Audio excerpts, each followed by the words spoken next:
Today I'm doing a bit of work on my 1974 Beetle gearbox. We're going to be using the CP7829H half-inch drive angle wrench. It's a half-inch, as I say. There's also a 3/8 version of this, which is just the CP7829.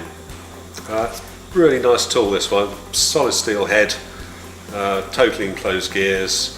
I really like the feature with the rotatable exhaust so it doesn't blow in your face. Plastic grip is really comfortable and it stays warm. It's a great compact tool, very short, obviously very low head profile. We're using a longer socket today, but with a short reach socket it will get into really tiny places.